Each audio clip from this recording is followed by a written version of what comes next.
The year was 2087. Earth had changed a lot in the past 60 years. People lived longer, robots did most of the hard work, and computers were smarter than ever. But the biggest change came 5 years ago when Dr. Olivia Grant and her team built the first working Alcubierre drive, a machine that let ships travel faster than light. The United Nations Space Command had spent 3 years building the Starship Pioneer. It was the first ship made to travel to another star. Today was the day it would try. Captain Eric Butler stood on the bridge of the Pioneer, looking at the stars on the big screen in front of him. He was 42 years old with short brown hair and tired eyes. He had been a pilot for 20 years, but nothing had prepared him for this mission. "All systems ready, Captain," said Bill Torres from his seat at the front of the bridge. Bill was the best pilot on Earth, which is why he was here. His job was to make sure the ship went where it was supposed to go. Dr. Olivia Grant walked onto the bridge. She was tall with dark skin and braided hair that she kept tied back. Her eyes were sharp and focused behind her glasses. "The drive is ready, Captain," she said. "We can leave whenever you give the word." Eric nodded and pressed the button on his chair that connected him to the whole ship. "All crew, this is Captain Butler. Prepare for departure. We are about to make history as the first humans to travel beyond our solar system. It has been an honor to work with all of you." He looked at Bill. "Mr. Torres, take us out." Bill's fingers moved across his control panel. "Yes, sir. Course set for Alpha Centauri. Alcubierre drive engaging in 3, 2, 1. The stars on the screen seemed to stretch out like rubber bands, and then everything went white. The ship shook a little, but less than they had expected. Dr. Grant smiled. Her invention was working perfectly. "Travel time to Alpha Centauri, 4 days, 6 hours," Bill announced. The 4 days passed quickly. The crew did their jobs and ran tests on all the ship's systems. Dr. Grant spent most of her time in the engine room, checking on her drive and making small adjustments. On the morning of the 5th day, Bill's voice came over the ship's speakers. "All senior staff to the bridge. We're about to arrive." When Eric arrived on the bridge, Dr. Grant was already there, looking excited. "This is it," she said. "We're about to be the first humans to see another star up close." The white light on, the screen faded, and suddenly they could see a bright orange star, Alpha Centauri A. Not far from it was its smaller partner, Alpha Centauri B. And far in the distance they could see the tiny red dwarf star called Proxima Centauri. Everyone on the bridge cheered. They had made it. "Start scanning the system," Eric ordered. "Let's see what's out there." The science team began their work, pointing the ship's sensors at each planet they could find. Hours passed as they collected data.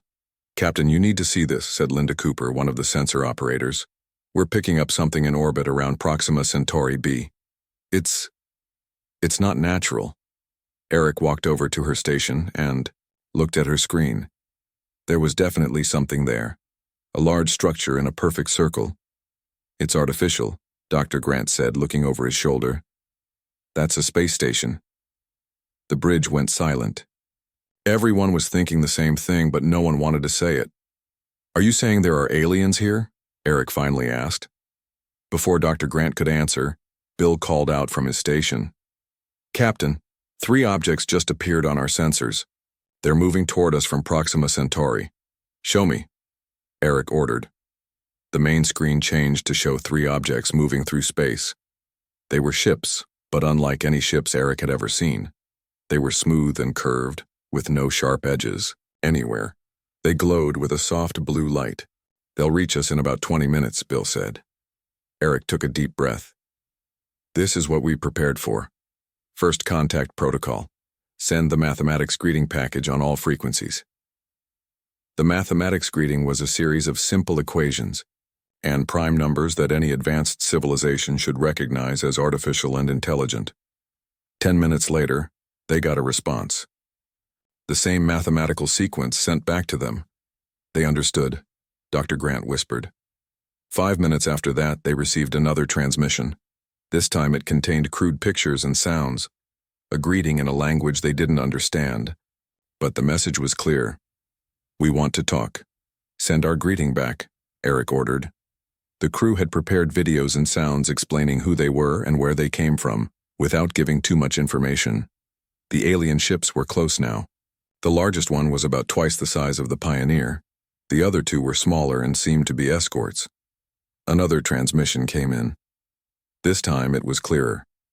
They saw a creature on the screen. It looked somewhat human-like, but with blue skin and a wider head. It had 4 eyes and no visible nose. When it spoke, its mouth moved strangely, but they heard words they could understand. "Greetings, humans of Earth," it said.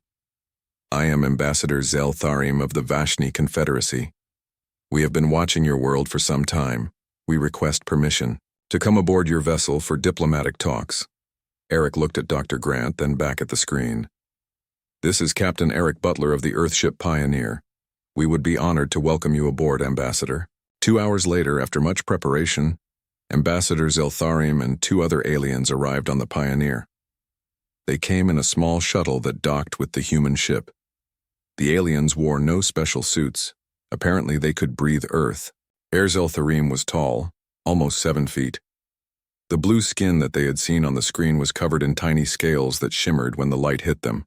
The ambassador walked with grace despite the unfamiliar gravity. "Captain Butler," Zeltharim said, bowing slightly. "On behalf of the Vashni Confederacy and the Galactic Council of Sentience, I thank you for your welcome." Eric led the aliens to the ship's conference room where Dr. Grant and other senior staff waited. Everyone tried to look calm, but Eric could see the excitement and fear in their eyes. Once everyone was seated, Zeltharim spoke again. "Captain, your achievement in reaching our star system is remarkable. Your species has progressed from simple radio signals to faster-than-light travel in less than 2 centuries. This is unprecedented." Dr. Grant smiled proudly. "Thank you, Ambassador. We've worked very hard to advance our technology." Zeltharim's 4 eyes blinked slowly. "Yes, that is why I am here." The alien looked around the room before continuing. "On behalf of the Galactic Council of Sentience, we formally request that humanity ceases its technological advancement and expansion into space, effective immediately." The room went completely silent. Eric stared at the alien, sure that he had misheard or misunderstood.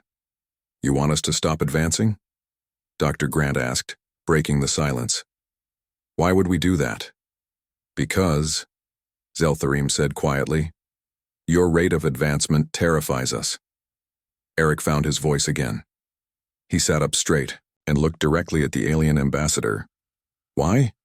he asked simply. The Pioneer returned to Earth 1 week after meeting the aliens. Ambassador Zeltharim and 2 other aliens came with them.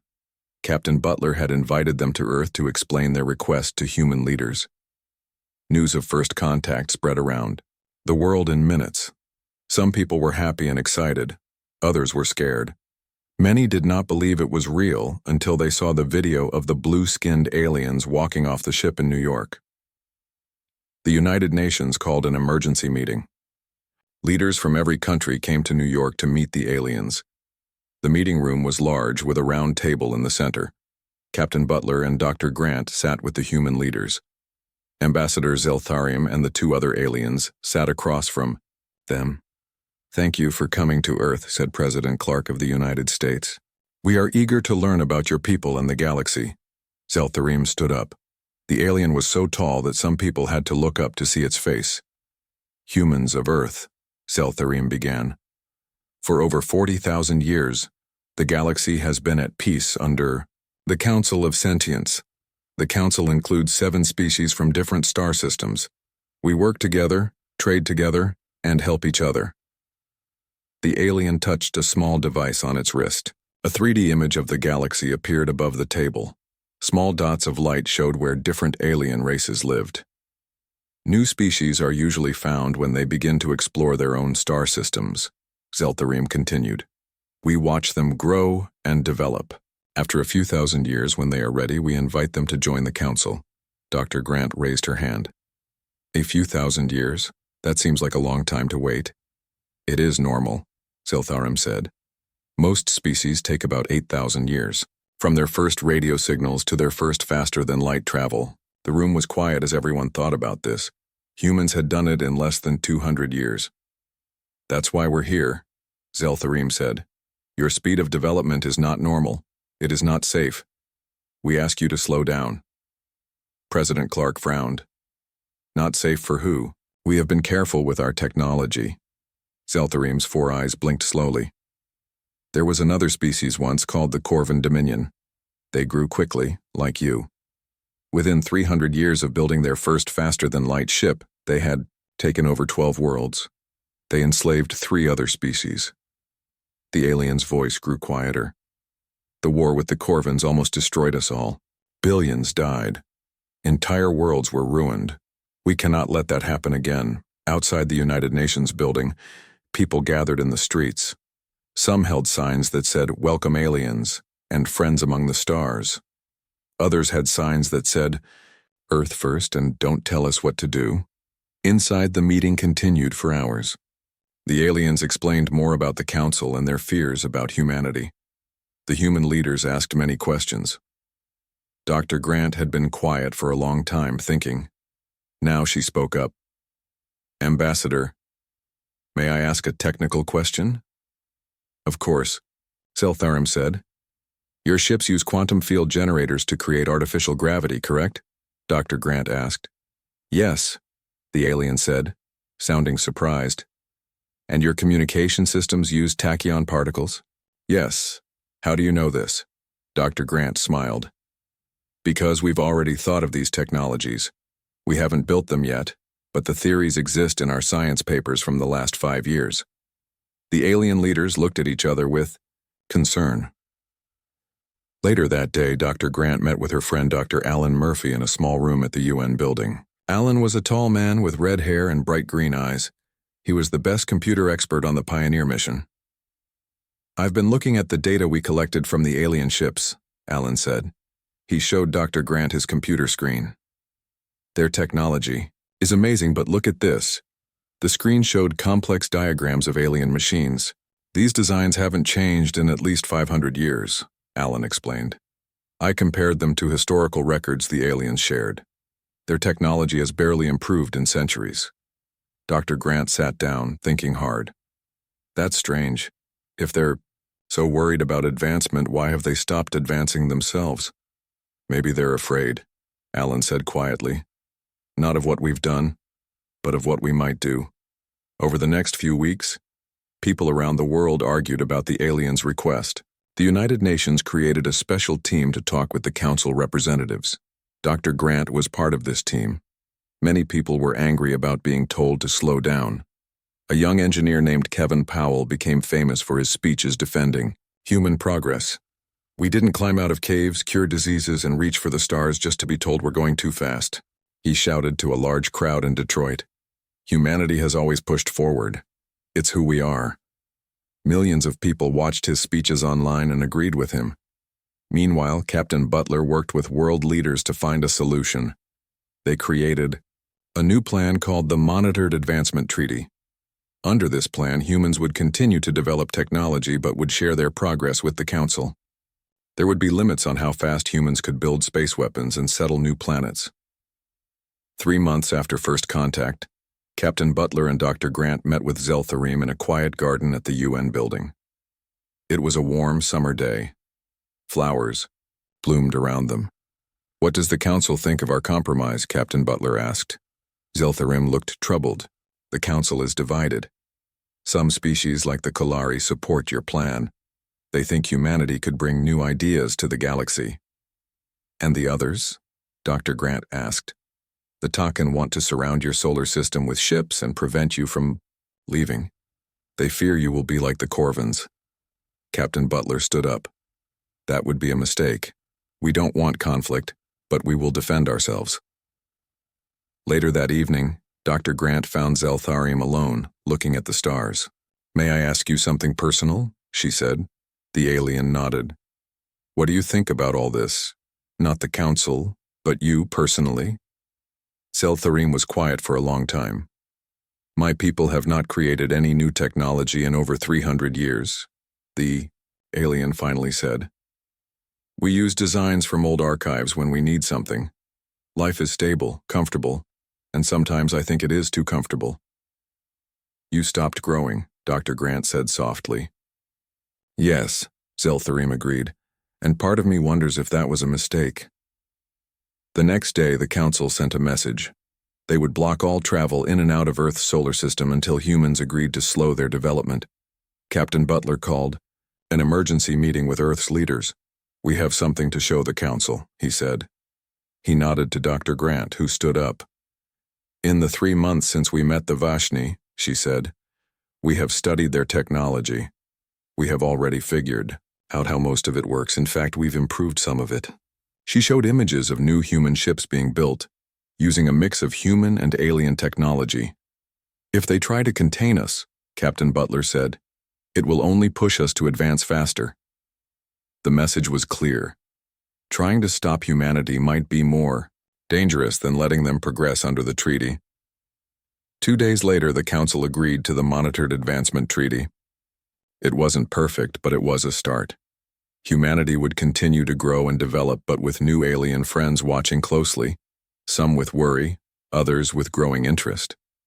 As Dr. Grant walked out of the final meeting, she noticed Zeltharim watching a group of children playing in a park nearby. What are you thinking? She asked the alien. I'm thinking, Zeltharim said, that perhaps my people have something to learn from yours after all. 1 year had passed since humans met the aliens. The Monitored Advancement Treaty was working, but not everyone was happy about it. The United Nations had built a special building in Geneva, Switzerland, for the alien embassy. More than 50 aliens from different species now lived on Earth. They watched human progress and reported back to the Galactic Council. Dr. Olivia Grant was busy. She now led the Earth Council Science Exchange Program. Her job was to share human science with the aliens while learning about their technology. She worked closely with Ambassador Zeltharim every day. Humans are still advancing too quickly, Zeltharim told her one morning. They were in Dr. Grant's office looking at reports of new human inventions. The council is worried, Dr. Grant sighed. We're trying to follow the rules, but it's hard to slow down when we have so many new ideas. Outside her window, she could see protesters. Some held signs saying no limits on human progress and the stars belong to everyone. Kevin Powell led these protests almost every week. Kevin had become famous in the past year. The young engineer from Detroit now had millions of followers. Many people agreed with him that the treaty was unfair. The aliens are afraid of change, Kevin often said in his speeches. But change is what makes humans special. We solve problems, we fix things, we make life better. Why should we stop? Captain Eric Butler also had a new job. He now worked with alien military leaders to make sure the treaty was followed. Today, he was meeting with representatives from 2 alien species, the friendly jellyfish-like Kulari and the strict insect-like Takan. Humans are building too many ships, said the Takan representative. Its voice was like metal scraping on metal. This breaks the treaty. The ships are for exploration, not war, Captain Butler explained. We want to learn about our own solar system. Mars has 3 new colonies. Jupiter's moons have mining operations. We need ships to support these places. The Kulari representative floated in its water tank. Perhaps, it said in a gentle voice, we could help humans improve their ships, make them safer, more efficient. The Takan made an angry clicking sound. No more helping humans with technology. After the meeting, Captain Butler called Dr. Grant. We have a problem, he said. The council is divided about us. Some species want to help us, others want to restrict us more. I know, Dr. Grant said. Zeltharim told me the same thing. The species that fear us most are the ones with strict social rules and slow cultural change. The Takan just threatened to bring warships into our solar system, Captain Butler said. They want to enforce the treaty with military power. That evening, Dr. Grant invited Zeltharim to dinner at her apartment. She cooked pasta, which the ambassador had grown to enjoy. The council is meeting tomorrow, Zeltharim said. They will vote on whether to send ships to monitor Earth directly. That would look like a military action, Dr. Grant said. People would be angry and afraid. I know. I will vote against it. But I may be outnumbered. Dr. Grant put down her fork. Why are some species so afraid of us? What did the Corvins do that was so terrible? Zeltharim's 4 eyes looked sad. They believed faster progress meant they were superior. They thought they had the right to rule others. They took resources from weaker worlds, enslaved 3 species. Humans aren't like that, Dr. Grant said. We've made mistakes in our history, but we've learned from them. I believe you, Zeltharim said. But belief is not enough. The council needs proof. The next day, Kevin Powell led the biggest protest yet. Thousands of people gathered outside the alien embassy in Geneva. We've followed their rules for a year, Kevin shouted to the crowd. And what has it gotten us? They still don't trust us. They still want to limit us. Some even want to put military ships in our space. The crowd booed and shouted. Humans have a right to grow, Kevin continued. We have a right to build our future. We won't be held back by aliens who are afraid of progress. Inside the embassy, the council meeting was not going well. The video link showed alien representatives from 7 species arguing with each other. Earth must be contained, said the Takan leader, its insect eyes glittering. Put a quarantine around their entire system, no ships in or out. That is too extreme, said the Kulari representative, its tentacles waving gently. Humans have followed most of the treaty rules. They are learning. Ambassador Zeltharim tried to speak, but the Takan leader interrupted. You are too close to the humans now, Zeltharim. You cannot see the danger. The argument continued for hours. Finally, the council voted. 4 species voted to send ships to Earth's solar system. 3 voted against it. The council has decided, the Takan leader said. A fleet will arrive in Earth's system within 1 month to enforce the treaty. After the meeting, Captain Butler called an emergency session with Earth's leaders. This is basically a blockade, he said. It's a hostile action. What can we do? Asked President Clark. Captain Butler looked at Dr. Grant. She nodded and stood up. We've been preparing for this possibility, she said. For the past year, we've been studying alien technology. We've made improvements to our defenses. She showed them images of new shield systems and energy weapons being installed on Earth ships. We've also been building ships faster than the Council knows, Captain Butler added. We have twice as many as they think we do. President Clark looked worried. Are you suggesting we fight the Council? No, Dr. Grant said quickly. We want peace, but we need to show strength. If they think we're weak, they'll never respect us. Kevin Powell was invited to the next meeting with the alien ambassadors. He was surprised by the invitation but agreed to come. In the meeting room, Captain Butler explained their plan. We want to add Kevin to our diplomatic team, he said. He represents an important view among our people. Zeltharim looked at Kevin, with all 4 eyes. You oppose the treaty. I oppose limits on human potential, Kevin said, but I don't want conflict. I want understanding. Dr. Grant spoke next. We have a proposal. Instead of bringing warships, let the Council send observers. Let them live among us, see how we work, how we think. They already do this, the Takan representative said. Not enough, Kevin said. Your people stay in embassies and official buildings. You don't see real human life. Our creativity, our compassion, our everyday problem-solving. Dr. Grant nodded. We invite council members to our homes, our schools, our laboratories, see who we really are. Ambassador Zeltharim was quiet for a moment. Then, I will take this proposal to the council, but I must warn you, if they refuse and send ships anyway, what will you do? Captain Butler stood straight and looked the ambassador in the eyes. Then we will show you just how quickly humans can advance when we feel threatened, he said. And neither of us wants that. After the meeting, as everyone was leaving, Kevin Powell approached Dr. Grant. Do you think they'll accept our offer? He asked. Dr. Grant watched Zeltharim walking away.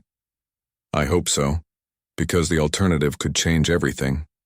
3 months had passed since the tense meeting with the alien representatives. The council had agreed to the new plan of deeper cultural exchange, instead of sending warships. Hundreds of aliens now lived among humans, learning about Earth culture and watching human progress up close. Earth had also started its first colony outside the solar system. On Proxima Centauri b, humans and aliens built a research outpost together. The planet was not perfect for humans. The air was too thin to breathe, and the days were very long. But with special buildings and equipment, people could live there. Dr. Olivia Grant often visited the outpost. Today she was there with Ambassador Zeltharim, checking on the latest projects. The human-alien science teams are working well together, she told Zeltharim as they walked through the main building. We're learning from each other. Zeltharim nodded. Some council members are still nervous about how quickly humans adapt our technology, but others are starting to see benefits from working with you. They entered a large room where human and alien scientists worked side by side. Some studied plants that might grow on this new world. Others tested materials for building better structures. Humans approach problems differently than we do, Zeltharim said. You try many solutions at once, even ones that seem unlikely to work. It's refreshing. Dr. Grant smiled. She had noticed that the aliens were very logical but sometimes missed creative solutions. Their tour was interrupted when Captain Lisa Holland rushed into the room. Captain Holland was the leader of the outpost, a strong woman with short gray hair and quick eyes. Dr. Grant, Ambassador, we have a problem, she said. Our long-range sensors have detected something strange at the edge of this star system. They followed her to the control room. On a large screen, they could see a blip of light moving toward the planet. What is it? Dr. Grant asked. We're not sure, Captain Holland said. It's not a council ship. It's not from Earth. It's using some kind of cloaking technology we haven't seen before. Zeltharim looked worried. Can you send me the scan data? Captain Holland nodded and sent the information to the ambassador's personal device. Zeltharim studied it, all four eyes widening. This is impossible, the alien whispered. Before anyone could ask why, alarms began to sound throughout the outpost. On the screen, 3 more blips appeared. They're heading straight for us, Captain Holland said, and they're moving fast. We need to contact Earth, Dr. Grant said, and the Council. I already tried, Captain Holland replied. Something is blocking our communications. Zeltharim's blue skin had turned a pale shade. We need to prepare for an attack. These ships, I think they might be Corvin. The Corvins, Dr. Grant asked in shock. But you said they were defeated thousands of years ago. They were, Zeltharim said. Or at least we thought they were. Captain Holland quickly organized the outpost's defenses. They didn't have many weapons. The outpost was built for research, not war. But all Earthships carried basic defense systems. Everyone to the safe rooms, Captain Holland ordered over the speaker system. This is not a drill. All security personnel to your stations. The first attack came an hour later. Strange ships appeared in the sky above the outpost. They were black and smooth with glowing red lines across their hulls. Energy beams shot down from the ships, hitting the outpost's shields. The whole building shook. Shields at 60%, reported a young officer named Paul. They're using some kind of energy weapon we've never seen before. Another blast hit them. The lights flickered. Shields at 30%, Paul said. One more hit like that and we're exposed. Captain Holland looked at Dr. Grant. We need to evacuate. Get everyone to the emergency ships. Dr. Grant nodded and started helping people move toward the underground hangar where small ships waited. Zeltharim was using his device to record everything. The council needs to see this, he said. They need to know the Corvins have returned. The attack continued for another hour. The outpost's main building was badly damaged, but most people made it to the emergency ships. Captain Holland made sure the most important research data was saved. Everyone's aboard except us, she told Dr. Grant and Zeltharim. Let's go. As they ran toward the last ship, part of the ceiling collapsed behind them. They made it inside just as another energy beam hit nearby. Captain Holland took control of the ship herself. Hang on, she said. This will be a rough ride. The small ship rose quickly from the underground hangar. Above them, 3 black Corvin ships were still firing at the outpost. They haven't seen us yet, Captain Holland said. If we can get past the moon, we might be able to jump to light speed. But as they cleared the planet's atmosphere, one of the Corvin ships turned toward them. They've spotted us, Paul said from his sensor station. Full power to engines, Captain Holland ordered, and get ready to jump. The small ship raced away from the planet, the Corvin vessel following close behind. Energy blasts passed by them, some coming very close. Jump drive charging, Paul said. 30 seconds to ready. We won't have 30 seconds, Captain Holland muttered. She turned to Dr. Grant. Those shield improvements you were working on, are they installed on this ship? Dr. Grant nodded. Yes, but they're not tested. Now's a good time to test them. Paul, redirect power from life support to the experimental shields. Paul looked nervous but did as he was told. The air in the ship became colder as life support systems lost power, but a new energy field appeared around the ship, glowing slightly blue. The next Corvin blast hit them directly. The ship shook, but the shields held. Jump drive ready, Paul said. Jump, Captain Holland ordered. The stars stretched out around them, and suddenly they were in the safety of faster-than-light travel. Everyone on the bridge sighed with relief. Where are we going? Dr. Grant asked. Earth, Captain Holland said. We need to warn them. And the Council. Zeltharim was quiet, staring at his device. The Corvins were supposed to be gone, he finally said. This changes everything. Later, as the ship traveled through space, Dr. Grant examined the data they had collected during the attack. She worked with Paul to analyze the Corvin technology. Something strange, she said. Their weapons are powerful, but the design is old. Old? Paul asked. Yes. The energy pattern looks like something we theorized about 2 years ago, but then found a better approach. She showed him the scans. It's like their technology is very advanced but hasn't changed in thousands of years. When they finally reached Earth a week later, they found the planet on high alert. News of the attack had reached them through Council channels. The UNSC had called back all ships to defend Earth. In an emergency meeting, Captain Holland showed the video of the attack. World leaders watched in shock. The Corvins have returned, Ambassador Zeltharim told them. And they attacked a joint human-alien outpost. This is now a matter for all species in the Council. Dr. Grant stood up. Before we panic, there's something important you should know. She showed them her analysis. The Corvin technology is powerful, but it's static, it hasn't evolved, and we might be able to use that against them. Kevin Powell, who was now part of Earth's Defense Council, spoke up. Humans are good at finding new solutions to old problems. If the Corvins haven't changed their technology in thousands of years, Captain Holland finished his thought, then they won't be ready for what humanity can do now. 2 weeks after the attack on the Proxima Centauri outpost, 3 large Corvin ships entered Earth's solar system. They moved slowly, as if they were not worried about being stopped. Earth was ready. The United Nations Space Command had gathered all available ships. Even ships that were still being built were quickly finished and added to the defense force. Captain Lisa Holland was given command of the newest and fastest ship, the Venture. The Corvins will reach Earth in 6 hours, Captain Holland told her crew as they prepared for battle. We won't wait for them to get close, we'll meet them near the orbit of Mars. Dr. Olivia Grant was on board too. She had spent the past 2 weeks working with Kevin Powell and a team of engineers to find a way to fight the Corvins. Their technology is powerful, she explained to Captain Holland in the ship's conference room, but it hasn't changed in thousands of years. They still use the same systems they used in their war with the Council. Kevin Powell nodded. We've found a weakness. Their ships use quantum field computers for navigation and weapons. These computers were amazing technology thousands of years ago. But we've moved beyond that approach, Dr. Grant added.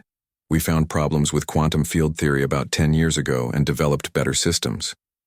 Captain Holland looked at the plans on the screen. So their computers are old. How does that help us? Kevin smiled. We've created a virus. It targets the specific way their quantum computers process data. It should disable their weapons and shields without destroying their ships. A virus? Captain Holland asked. How will we get it into their systems? We'll use their own communication methods against them, Dr. Grant said. When they scan our ships, the virus will piggyback on the scan signal and enter their systems. Ambassador Zeltharim had joined them from a council ship. The council had sent 10 ships to help defend Earth, but they wouldn't arrive for several more days. The Corvins were masters of war, Zeltharim warned. Do not underestimate them because their technology is old. It is still very deadly. We won't, Captain, Holland promised. But we have to try our plan. We can't just wait for them to attack us. 5 hours later, the Earth Defense Fleet was in position. 50 ships formed a line between Mars and Earth. The Venture was in the center. On the bridge, Captain Holland watched the main screen as the 3 Corvin ships approached. They're huge, said Paul, who now worked as her sensor officer. The Corvin ships were 4 times the size of Earth's largest ship. Size isn't everything, Captain Holland said. Everyone remember the plan. Do not fire unless I give the order. Let them make the first move. The Corvins slowed as they approached the Earth fleet. For several minutes, nothing happened. Then a voice came over the communication system. It spoke in a language no one understood, but the universal translators quickly converted it. Primitive vessels, you will surrender your world to the Corvin Dominion. Resistance is futile and will result in your destruction. Captain Holland looked at Dr. Grant, who nodded. The virus was ready. This is Captain Lisa Holland of Earth, she replied. We do not surrender to anyone. This is our home and we will defend it. The largest Corvin ship fired an energy beam at one of the Earth ships. The ship's shields failed immediately and it was badly damaged. All ships evasive maneuvers, Captain Holland ordered. Activate the virus now. Dr. Grant and Kevin worked quickly at their station. Virus transmitted, Kevin reported. Now we wait to see if it works. The Earth fleet scattered, moving in unpredictable patterns that confused the Corvin targeting systems. The Venture moved directly toward the largest Corvin ship. Captain, what are you doing? Ambassador Zeltharim asked in alarm. Making sure. They get a good look at us, Captain Holland replied. They need to scan us closely for the virus to work best. The Venture shook as a Corvin energy beam hit its shields. Shields at 60%, Paul reported. One more hit like that and we're in trouble. Keep us steady, Captain Holland ordered. How's the virus doing? Kevin checked his screen. It's in their system but still spreading. We need another minute. The Corvin ships continued to fire, destroying 2 more Earth ships. The situation looked bad. Shields at 30%, Paul said. We can't take another direct hit. All ships, prepare to fire, Captain Holland ordered. They might need to fight even if the virus didn't work in time. Suddenly, the Corvin ship's energy beams flickered and died. Their shields showed the same strange flickering pattern. It's working, Kevin shouted. The virus is disrupting their systems. All ships, target the Corvin's weapon systems only, Captain Holland ordered. Disable, don't destroy. The Earth fleet fired all at once. Without shields, the Corvin ships took heavy damage to their weapons. Within minutes, they had no way to fight back. The virus has complete control of their computers now, Dr. Grant reported. They can't use their weapons, shields or engines. The battle was over. It had lasted only 6 hours. When the Council ships finally arrived a few days later, they found the Corvin vessels under Earth control, their crews captured. 1 week later, the Galactic Council held a special meeting on Earth, the first time such a meeting had ever been held on a newcomer world. Representatives from all 7 council species attended. Ambassador Zeltharim addressed the council. Humanity has done what we could not. They defeated the Corvin. Threat without destroying them. They used creativity and innovation rather than pure force. The Takan representative clicked its mandibles nervously. But their rapid advancement is still dangerous. No, said the Kolari representative, its tentacles waving gently. Their advancement saved us all. Our fear of change nearly destroyed us. In the end, the Council voted to create a new division called the Innovation Corps. It would be led by humans working together with the more adaptable Council species. Their job would be to carefully advance technology in ways that helped all species. Dr. Grant was chosen as the first human leader of the Innovation Corps. After the meeting, She found Kevin Powell looking out a window at the stars. "What are you thinking about?" she asked. "The future," he said. "For so long I fought for humanity's right to advance. Now we're being asked to help others advance too." Dr. Grant nodded. "That's what humans do best. We don't just change, we help others change too. We solve problems." Captain Holland joined them. "The Pioneer is being prepared for a new mission," she said. "The Council wants us to lead an expedition beyond known space, to find new civilizations, new possibilities." "Are you going?" Kevin asked. Captain Holland smiled. "Of course, and I hope you both will join me." As they looked at the stars, Dr. Grant thought about how far humanity had come, from being told to stop advancing to leading the way forward. The journey had been difficult and dangerous, but the future looked bright. "The aliens begged us to stop advancing so fast," she said, softly. "Instead, we taught them how to keep up." The stars seemed to shine a little brighter, as if agreeing with her words.